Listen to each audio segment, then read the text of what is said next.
Hello, BookTube. I'm sitting upright, and since that's cause for celebration, I thought we'd go through some mail. We've got a bunch of packages here and a couple of boxes, so let's see what we have. I haven't done mail in a bit, so let's see if there's anything squeal-worthy. Probably a lot of stuff for 2020. Yeah, this first one is for 2020. This is Shadow on the Mountain by Shaker Jeffrey and Catherine Holstein. Shadow on the Mountain. Shaker Jeffrey's life has been an odyssey of courage, cunning, and desperation. His journey began as a fatherless Iraqi farm boy. As a child, he befriended American troops and practiced his English. Soon, he was helping gather information about terrorists, becoming one of the youngest combat interpreters to work for the United States government. And this book offers a gripping cinematic account of his extraordinary journey from boyhood to extreme risk combat conditions. When he was barely 16, ISIS overran his Yazidi community, an ancient religious minority, and slaughtered most of its people. He narrowly escaped to the mountains with the remnants of his community. Among the people, I'm guessing that his name is probably Shaker, not Shaker, lost was his fiancée. But with incredible daring, he became a valuable go-between, informing the U.S. military of the plight of the trapped Yazidis. Time and again, he risked his life, going into enemy territory disguised as an ISIS fighter to mount daring rescue operations. Wow, okay. So this comes out in February. I just informally, I haven't done an actual head count, I've been afraid to, but just informally, I think that February is going to be another one of those monster months, those months that just don't have any rationale under heaven. We shall see. Let's see what this next one is. It's a pull tab envelope, so of course it has to be forced open because pull tabs don't work. Oh, what is this? Now I recognize the portrait. So what is this? Why are you scribbling all over my boy? Okay, what is this? This is from the folks at Other Press. It comes out in February. And it is called Machiavelli, The Art of Teaching People What to Fear. By Patrick Boucheron. It's got Machiavelli's classic portrait all scribbled over with devil horns on it. Machiavellian. The word is a well-known shorthand for political amorality, the cunning of the power-hungry, the doctrine of the ends justifying any violence of means. But did Machiavelli, Florentine envoy in exile, shrewd observer of the political tumult in Renaissance Italy, really set out to produce a handbook for tyrants? In his most maligned and most read work, The Prince.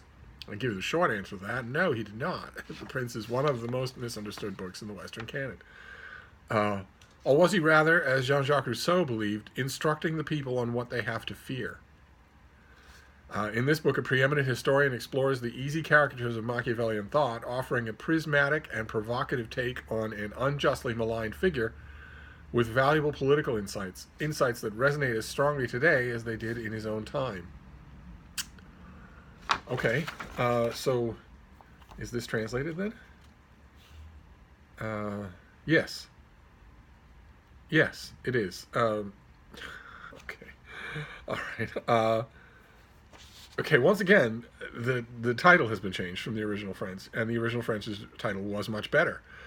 This one is titled Machiavelli, The Art of Teaching People What to Fear. That is a boring title, and the French title was not boring, so that's kind of strange. Why would you do that? Especially the folks at Other Press who have, who are very smart. They're, as we would say on M Street, they're wicked pissa smart. Why would they do that? Why wouldn't there be anyone at any editorial meeting to say, no, the original French title is much better. Let's just translate it literally. But it doesn't matter. As long as if it's an even halfway sympathetic reading of Machiavelli, then I'll take it. Absolutely. Not right away will I take it, of course, because it's a 2020 book. And sooner or later, I mean, it's not going to happen this time, I feel sure, but sooner or later we are going to have a mail haul, more than one, that contains no books that I'm going to read, that are all coming up later.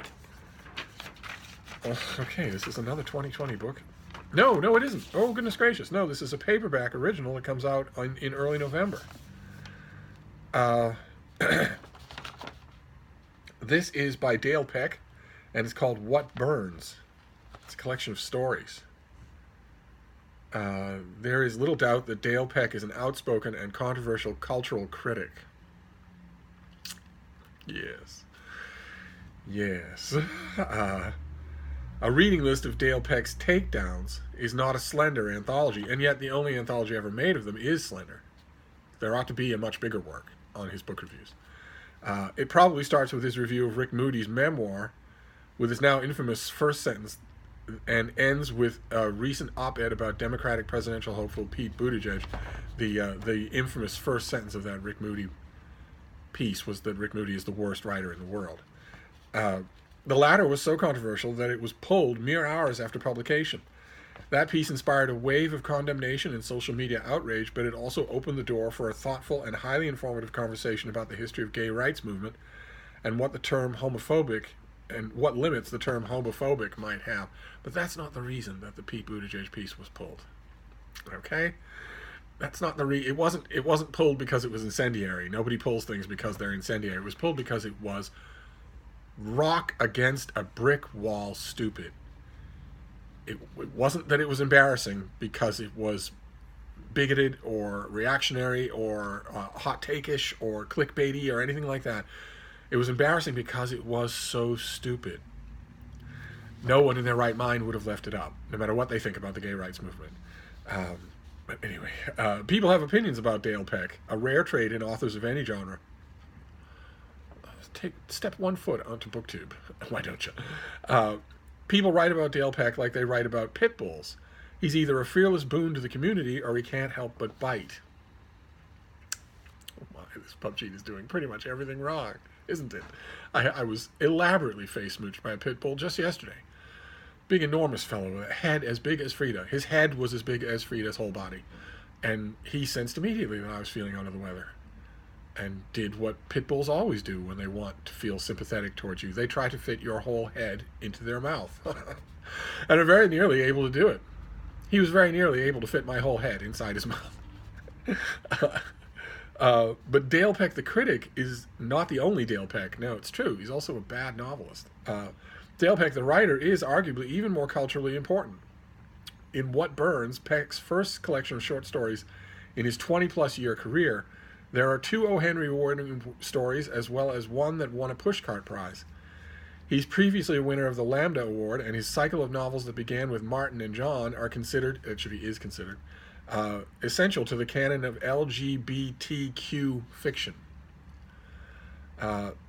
Peck is a novelist of great daring and inventiveness who manages to be shocking, funny, and soulfully earnest on any one given page. There is nothing that is either shocking, funny, or soulfully earnest on any page of Dale Peck's novels.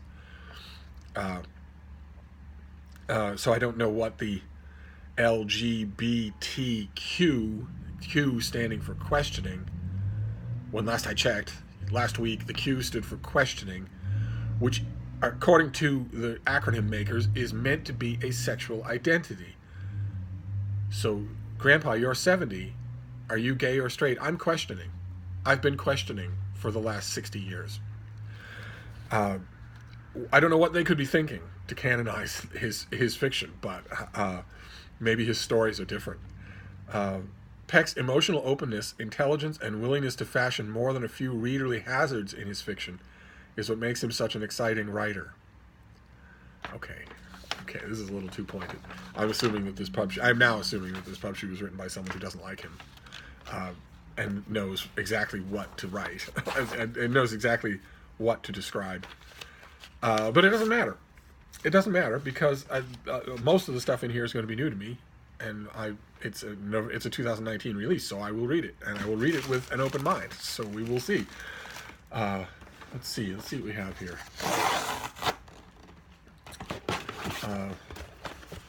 Not that it particularly matters, right? I mean, Garth Greenwell is going to praise it anyway. So let's see here. Okay. This is the finished copy. This is also a 2019 book. This comes out in late October. This is the finished copy of Still Here, A Life of Elaine Stritch by Alexandra Jacobs, which includes, the cover photo includes some neon to signify Broadway.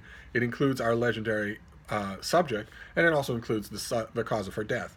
Just so you get it all. You get everything on one cover. And the author is a longtime features writer, cultural critic, and editor who has worked at the New York Times since 2010. And this is just, I mean, the pub sheet doesn't have anything in the way of description, but you don't need it. Some of you will know Elaine Stritch. I'm sure that some of you will.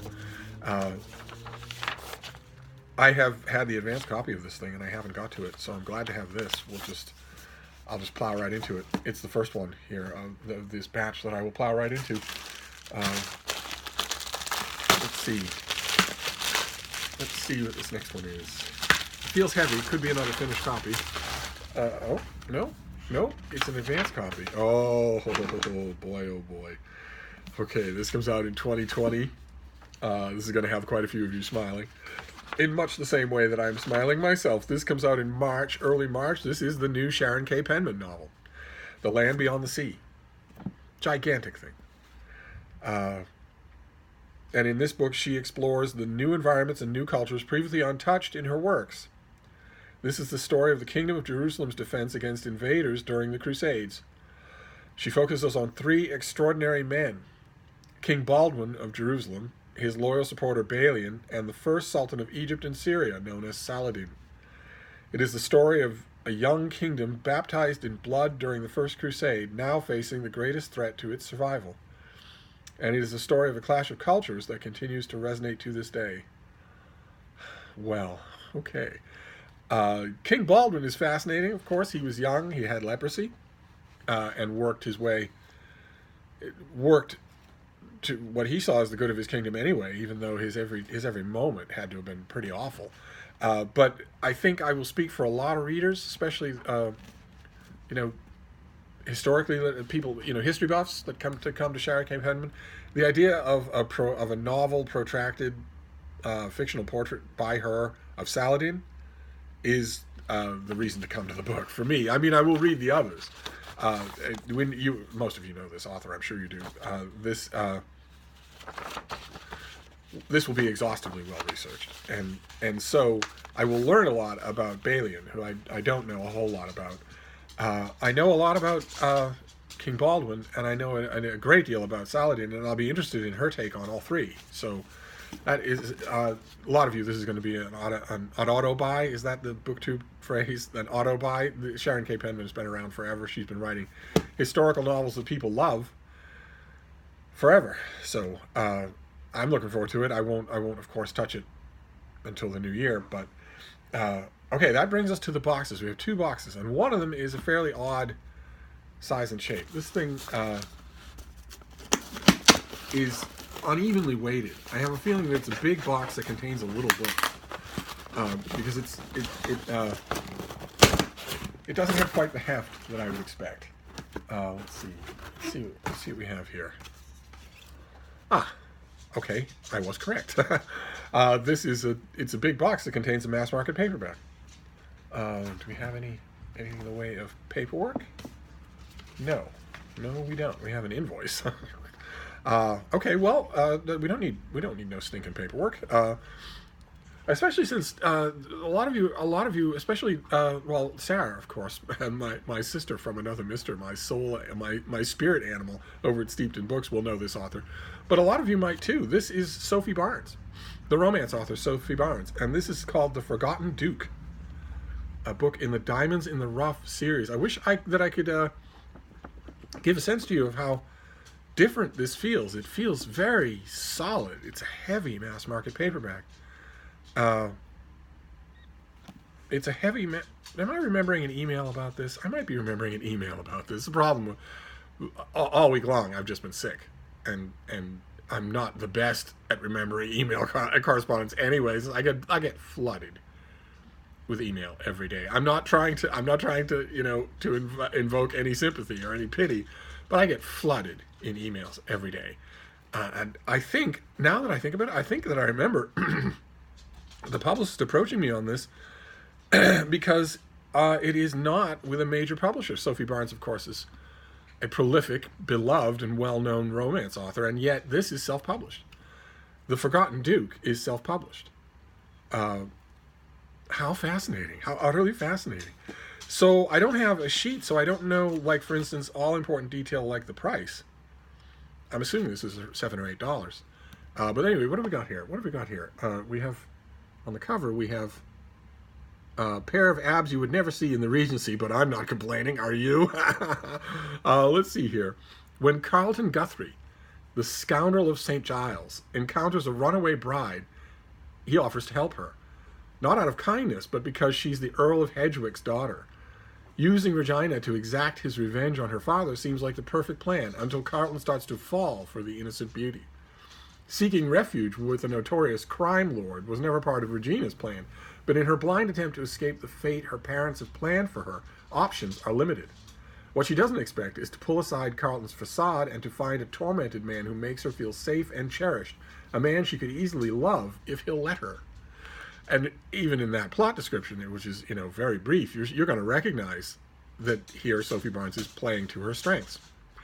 It's a certain limited. I'm a big fan of romance novels. I'm perfectly willing to admit that this stable of gimmicks in romance novels is comparatively limited. It's not a huge number of gimmicks, and one of those gimmicks, and I think one of the hardest ones to do well. It's by far the most popular one, so you see it all the time. But I often see it done poorly. One of the hardest ones to do well is a hardened character. Hardened in cynicism, hardened in disbelief, hardened in solitude. Actually warming up enough to take a chance on a human being again. That is usually either done very poorly, where the hardening was never felt genuine, or it's cured overnight. It's cured instantly in a way that it doesn't happen. It doesn't happen that way. And Sophie Barnes, there's a whole list of her books on the inside of this one, and I know at least 4 or 5 of these books where she does that exactly right, where she gets that exactly right, where she does that gimmick of the warming, the opening of a hardened person just perfectly. I especially love it when she does it in both directions. It doesn't sound like that's going to happen in this book. It sounds like Regina is perfectly open, perfectly, still sensitized and believing person who's just had things done wrong, things she doesn't like.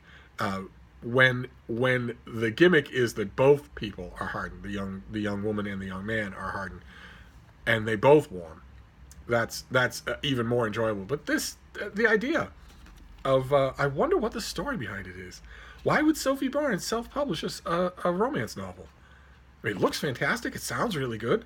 I'm assuming that if I got it, it's probably recent. It's probably coming out soon. I'll have to look it up and see, and put a little Post-it note on there so I don't forget. Boy, I wonder what the story is. Fantastic. Well, anyway, there you go. Wasn't expecting that. All right, and then we have this last box, and then we'll be done. We'll be done with this mail haul. No idea if there are other mail hauls. We'll see. What have we got here? Feels fairly heavy. Oh no. Oh no. Oh, it is fairly heavy. It's a huge thing. It's even bigger than I thought it would be. Oh my. Okay, this comes out in November. This is a mid-November release. We've seen it already. This is by Eugene McCarrer, and it's called The Enchantments of Mammon: How Capitalism Became the Religion of Modernity.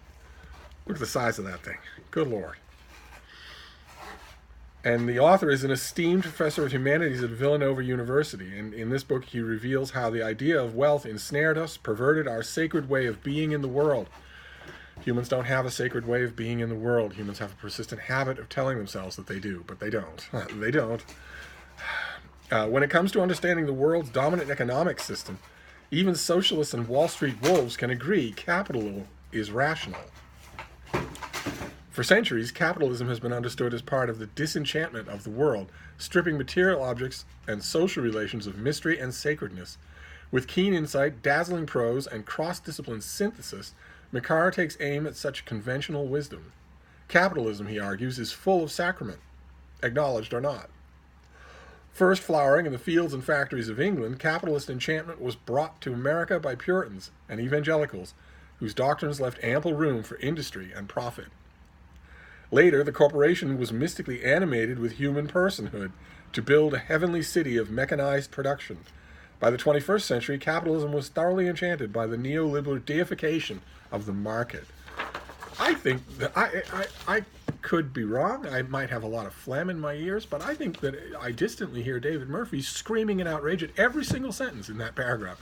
Every single individual sentence causing a fresh scream from the upper Midwest. How interesting. Okay, well, this comes out in early November. Obviously, I mean, some of you don't know who I'm talking about because David Murphy doesn't seem to make BookTube videos anymore. But he was a BookTuber who, in his brief time on BookTube, very much contended with me for the most tedious person on this platform. And he did it the old-fashioned way by talking on and on endlessly about Karl Marx and about money. He's got degrees in finance and intends to get more of them. And so when I got the advanced copy of the Enchantments of Mammon, I just sent it to him. You know, he's written reviews for Open Letters Review. I should point out here, if any of you feel like trying your hand at writing book reviews, just let me know. Just sing out in the comments field. You can look, if you look at Open Letters Review, I'll leave a link to it down below.